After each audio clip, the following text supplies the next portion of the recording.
Great, great. Good, good. We've got a lot to talk about today. We got a couple of cases to cover, and then we're also going to go over the reward system and how it works. So, what do you say we jump right in? Yep, let's do it. This first case, we've got a lot of good video from. It was a bike theft. Walk me through what we're seeing here. So basically this guy comes up to a porch in the 1100 block of North 28th Street, and he kind of creeps up onto the porch and ends up taking a bike from this porch. So obviously this is pretty good video of him just kind of being really sneaky and creeping in to get that bike, and then he basically just picks that bike up and walks off with it. Yeah, that is the definition of what I would call creeping onto a porch, definitely. Tell me a little bit about whose bike was it? Who's missing a bike now? So it's just a resident at that house, and it sounds like it was a Mongoose, a silver Mongoose, 26-inch bike, and it's a pretty decent looking bike. It sounds like it's maybe a couple $100s worth of value, and so we're hoping maybe somebody can recognize this guy. Maybe if they know where that bike ended up, that'd be great to recover it for the victim in this case. Yeah. I was looking it up. Bikes like this usually range from $200 to $500, so it's a hefty loss. Yeah, really. that's a pretty good loss if it's your bike, I would suppose. Yes. Yeah, and let's talk about, is there a way that people can tag their bikes with the city? How can you prevent something like this from happening to yourself? Correct. So in the past, I know that the police department has had a bike tagging. I know it's kind of stuck around here and there where we'll actually be able to go to the police department and log in and get a tag for your bike. I'm not too sure if that's active right now. I'd have to go back and look and see if we actually had that program active right now.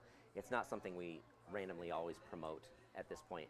But there are things that might actually be way better, and that might include actually going and like buying one of those air tags from Apple and putting that on your bike. I've seen a lot of people do that, and it's been successful in tracking a bike down. Now this video, you have a pretty clear picture of him. Yes. What are you hoping that? Well, obviously we're hoping that somebody can recognize this guy. Keep in mind this is infrared, so the clothing he's wearing, the backpack, it all looks very light in color. It could be colored any color. It could be a dark, like a black clothing as well. So if you recognize him but it just doesn't look quite right, that's probably because this is night vision. So maybe somebody will recognize him. Yeah. Let's talk about tips. If you know something, what do you need to do? Well, obviously there's several ways you can report a tip. So if you know something, you want to just call the police department, we're always open. You can just call our dispatch at that non-emergency number 441-6000, and you can talk to one of our dispatchers, and if the officer's on for that case, they'll get you to that officer or maybe someone else. Obviously, for those that want to remain anonymous and or get a reward for a case, you have to go through Crime Stoppers, and in order to do that, you can do multiple ways.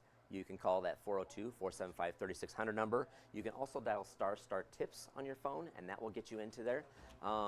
We have, of course, the Crime Stoppers website, lincolncrimstoppers.com, where you can see the cases we're talking about today and also the cases that will be posted on there that are other cases we are maybe promoting in the news this week. And then, of course, we have the P3 app that you can download, and that way it's always on your phone, so you can always give tips, and you can always check up on that app to see where it's at in the reward process or whether it's been cleared.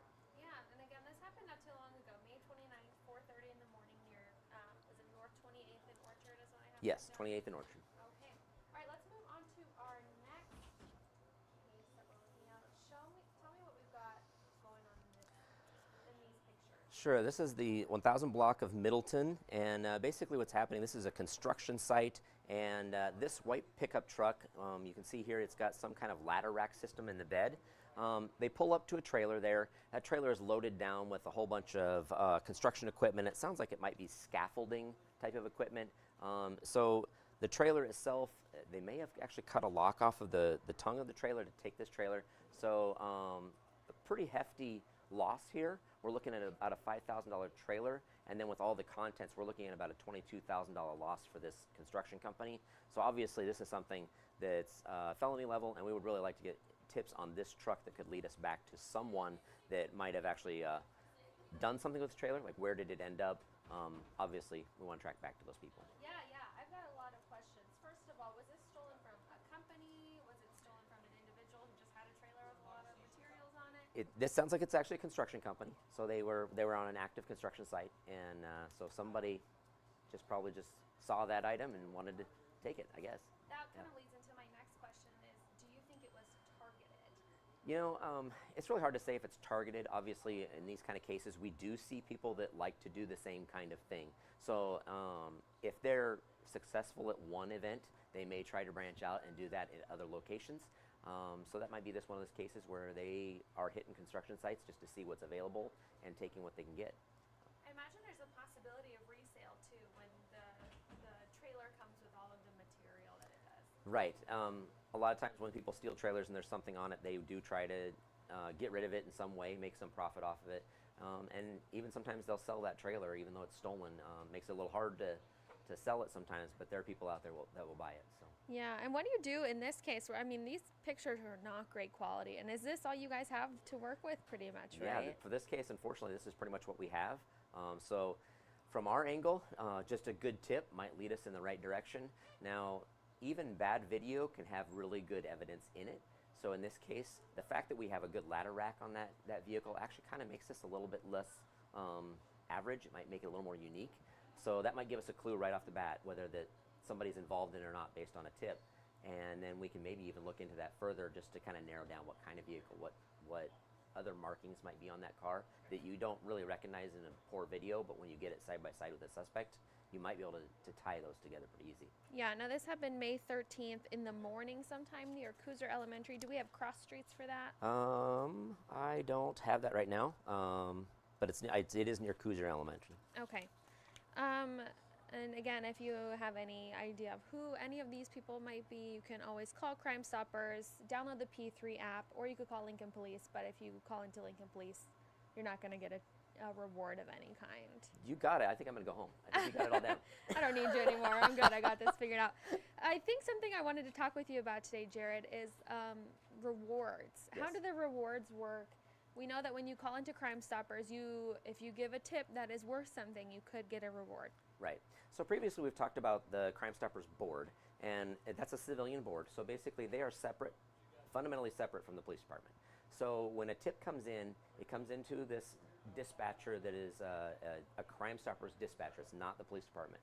Or if you send it through the website, it's going into this program that is not the police department. So the Crime Stoppers board then shares that information with the police department. It's investigated. Once it's cleared, it's put back into that program and sent back to the board. And in that process, they will say this was a good, valid tip, or this tip didn't have much, or it wasn't the wrong, it was the wrong person, right? And so then in the end, what they'll do is they'll say, hey, we maybe recommend this much of a reward because it was a really valuable case.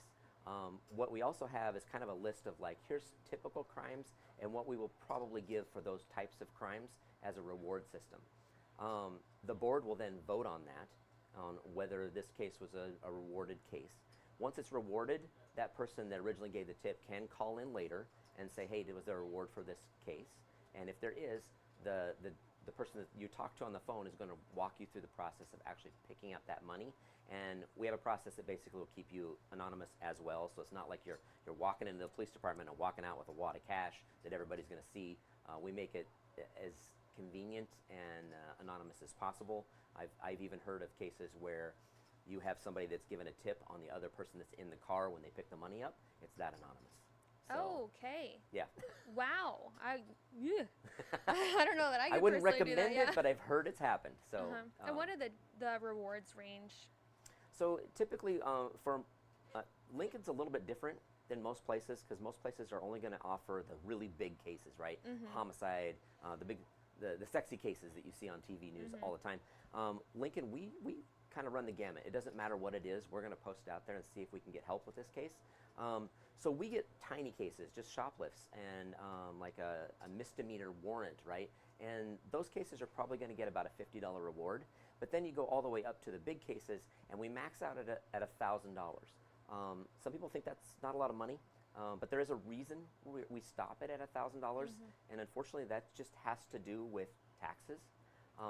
It's a big part of it, and it also has to do with fundraising. Taxes get us all, don't they? It's terrible, isn't it? So one of the problems with the taxes is that if you go over $1,000, you legally have to claim it, and the agency that's handing you the money also has to claim it, which means your information is no longer anonymous. So that's why it maxes out at $1,000. Some programs are trying to go beyond that right now, and that's one of the things that nationally our Crime Stoppers USA program is working with the federal government and taxes to try to find some kind of like the carve out in the tax code for an anonymous situation like this, so that we don't have any of our programs doing something they shouldn't be doing.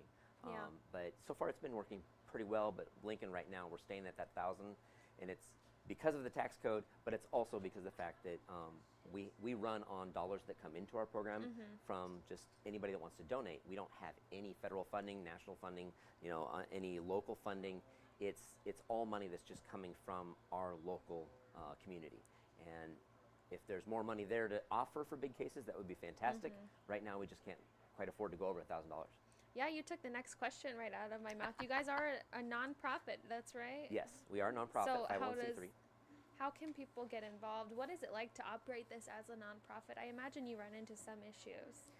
Yeah, for the most part, you have to do some federal filings every year, but for the most part, it's not too burdensome.